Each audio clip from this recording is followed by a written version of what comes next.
Welcome back to another lecture here, video lecture for AP US History, and today we're going to be taking a look at the issue of African slavery in the Southern society. Especially we want to take a look at the period after 1800. So I want to start off with this as our introduction. I think in many ways African slavery with the United States is a very misunderstood institution.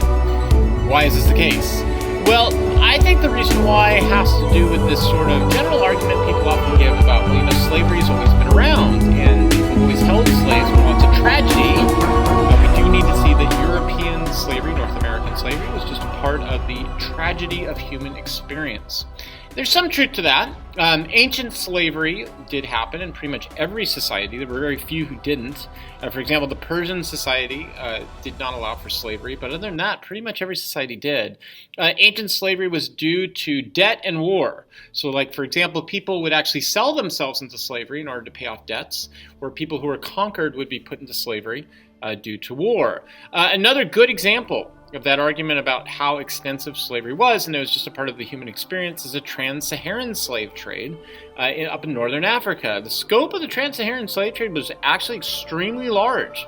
About 5,000 people per year were traded along that slave trade, and it went all the way from Western Africa through northern Africa into the Middle East. However, there are some really significant differences that need to be pointed out between these ancient forms of slavery and what was about to happen with what we call Atlantic slavery or European slavery. So let's go back to the trans-Saharan slave trade as an example. It is true.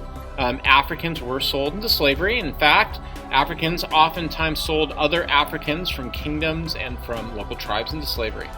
But one of the biggest differences was that the people who were sold into slavery could integrate into the societies they were taken into and then move up.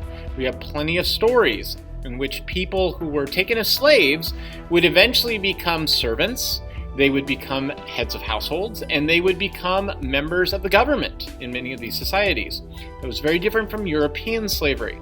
In European slavery, the big difference was that slaves became property, and because of that, their children and their grandchildren could be held as slaves. They could not move up in society.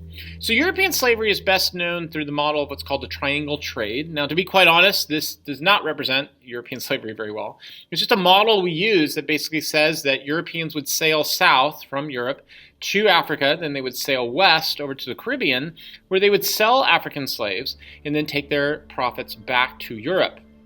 The trip from Africa over to the Caribbean is known as the Middle Passage, and it's known that way. Actually, for many African American scholars, it's known as the Black Holocaust, because this was actually the point in which many Africans died due to disease, due to starvation, due to really just being thrown overboard.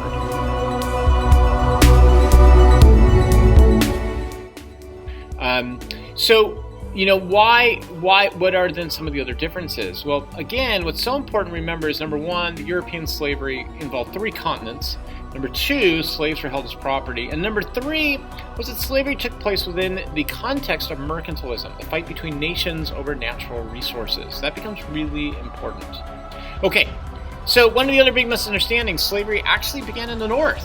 It did not begin in the South. Believe it or not, areas like Massachusetts and Connecticut held slaves.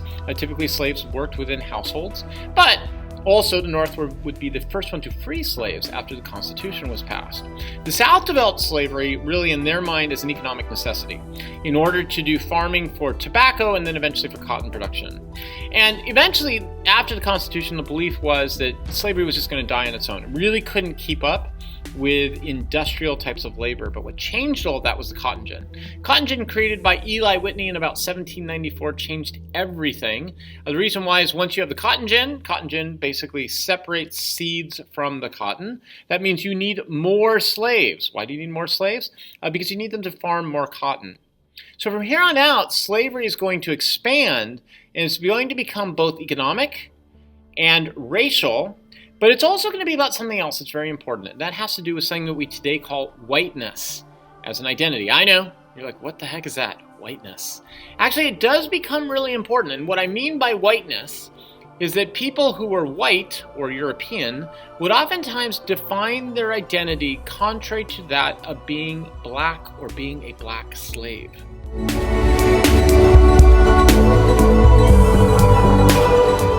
Okay, so let's start off with the purpose of slavery. Why did European slavery take place? Well, probably within the context of mercantilism. Remember, mercantilism was about nations fighting against each other in order to get raw resources. The biggest raw resource at this time would have been sugar production in the Caribbean and Brazil. And so you wanted to find a really cheap source of labor to do this. Only about 5% of slaves really ended up in North America. Eventually, though, that slave population is going to grow, but it's going to grow due to families and natural production. Originally, slavery, though, in North America especially, doesn't really fit our stereotype. We usually think of like hundreds of slaves on a plantation with masters kind of disciplining them from afar and blah, blah, blah. The original slavery, actually, the masters worked right in the fields with the slaves. And it was typically small. You'd have like one slave master and maybe 5 or 6 slaves. So what eventually caused the change to take place? Well, the change that was going to take place had to do with slave rebellions in the 1800s. And this is really important because I think this removes a stereotype we have. And the stereotype often is that black people were taken into slavery and were just sort of like passive, like they didn't do anything. Quite the opposite. So the first major slave rebellion that takes place is in Haiti, and it's led by Toussaint Louverture, and then eventually one of his generals, a man named Dessalines. They eventually succeed and form the first successful black slave rebellion and black slave republic in Haiti. This really caused a lot of fear in America, especially for the president at the time, President Jefferson, who held slaves. He boycotted Haiti in fear of this sort of like cancer spreading about the need for black liberation. Another good example of the fear created in the South was something called the Maroon communities. Maroon communities were communities in Florida in which black slaves escaped and then hid out amongst the Seminole Indians. Andrew Jackson, before he became president, attacked the Seminoles and defeated them, brought Florida back into the Union, and the reason for it was to return these black slaves. Now, at the same time, there were some rebellions that started happening within the United States. In 1800, a man named Gabriel Vesey, who lived within Virginia, attempted to organize a group of black slaves to march to Richmond. Unfortunately for him, a terrible thunderstorm arose, which slowed down his rebellion. And then on top of that, he was betrayed by another slave. So he was eventually captured and he would be killed. In 1811, there was something called the German Coast Uprising. It took place in Louisiana. There was a man named Charles Dessalines. He attacked a master family on a plantation called the André Plantation. He was able to kill them. He was able to gather enough slaves that it actually started looking like he might make some inroads. But it took about 2 days. The local white militia eventually put down this rebellion. But probably the most important out of all the rebellions was going to take place with Nat Turner. Nat Turner was born right around the time that Charles Dessalines did his rebellion. When Nat Turner grew up, he became a minister, a Baptist minister, but he incorporated a lot of African themes into the way he saw things. So, for example, he said at one point that he saw a sort of like message in the moon. In the harvest moon, he could see that Jesus was calling him to free black slaves. This was very much a mixture of African types of traditions coming from pantheism and naturalism and Christian tradition. Nat Turner was successful on one night in Virginia in organizing enough black slaves to basically attack numerous plantations. Unfortunately for him, due to a lack of communication and plantations being spread out, there wasn't enough coordination. So once they did at the end of the night, once they had had some successes, the black slaves ended up at a river down in Virginia, and they just didn't know what to do at that point. So the white militia surrounded them. They eventually captured Nat Turner, put him on trial, and then eventually hung him. At the end of all of this, the South formed what were called the Black Codes. And the Black Codes basically had a number of rules for black people. Probably the two most significant would be that black people, and anything they had to do, had to have a white chaperone. And on top of that, nobody could teach them how to read or write. Very important for white people to have that against black people for fear of black people being encouraged to go out and rebel. So that then leads into the culture of slavery itself. And a few misinterpretations I think are important.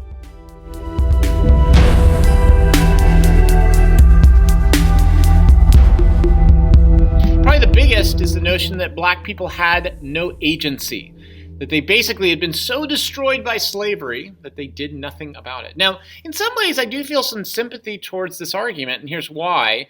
I think the point of this argument really is one to say that black people were so destroyed by slavery, that slavery was such an evil institution. The problem with this argument, though, is that it removes the ability to understand that black people responded to what was happening at the time. It removes their agency, and it's just not right historically. For example, black people did something that today we call passive resistance, meaning they couldn't do violent resistance. They tried that, it didn't work. So they did passive resistance. What's the idea of passive resistance? Passive resistance is live the white stereotype. If white people say that black people are lazy and unintelligent, use that, and use that in a way to rebel. I'll give you an example. It's called the Sambo example. The Sambo example is a stereotype white people had, that black people were these happy people who had these giant smiles on their faces and they loved being slaves because they got meals and they were taken care of and the whole thing.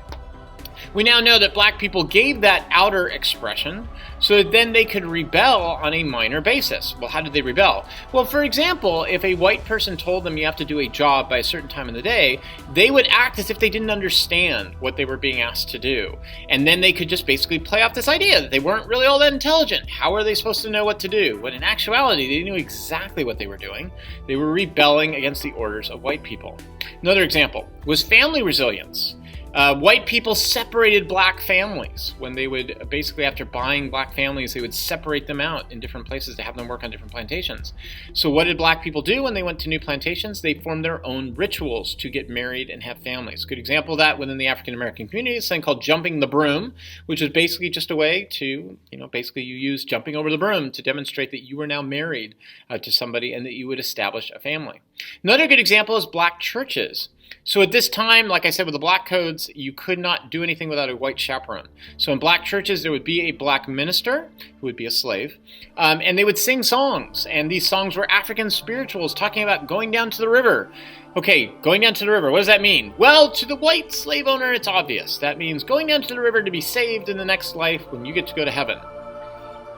For the black congregation, that was telling somebody hiding out underneath the church that the Underground Railroad's next stop was down at the river, and you just had to make it down there so that you would be hid out. In other words, what was happening here was that black people were forming their own culture through music, through church, through family. Now, one last thing that I do want to say, though, is about this issue of whiteness itself. And it gets to the issue of what was slavery. I know there's an argument that's out there that, that slaves couldn't have been treated all that bad. Yeah, slavery was bad, but it couldn't have been treated all that bad. Because why would you treat your property in a way that you would destroy it, right? It would be like, for example, if I went out to my car and I were to tear apart the tires and then turn around with a big smile on my face. Why would I do that, right? It's my property. I want to treat it well because it helps me to go places and do things. The problem with that argument is that it misses the terrorism that slavery was. All a slave master had to do was to terrorize the slave community by attacking one slave every once in a while. What do I mean by this? So, for example, every once in a while it would be important for a slave master or one of his overseers to basically whip somebody horrendously and to make a big deal out of one mistake. Why? Because that then terrorizes everybody in the group. So that then they can go out and do the work that they're supposed to do. That means slavery is an act of constant white terrorism against black people. Now keep in mind, only about 5% of families could afford slaves. Very few people owned slaves in the South. You just couldn't afford it. Those big plantations we think about, the hundreds, those were only owned by like 1%. The others owned maybe 1 or 2 slaves. So doesn't that kind of demonstrate then that there really wasn't this notion of like whiteness? Just the opposite. There was a guy named Hinton Helper who made an argument at one point, not in favor of black liberation, but in favor of white poor people, in which he said this whole system of slavery has to go, not because we believe in the equality of black people, but because it creates a class system in which poor whites are below plantation owners. But nobody listened to him. Why not?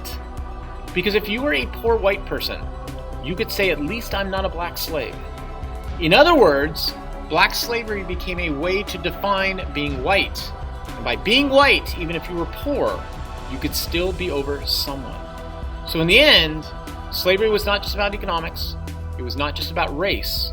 It was about identity. And it was about the ability to define yourself as being superior in some way on the hierarchy. Thanks a lot. See you in class.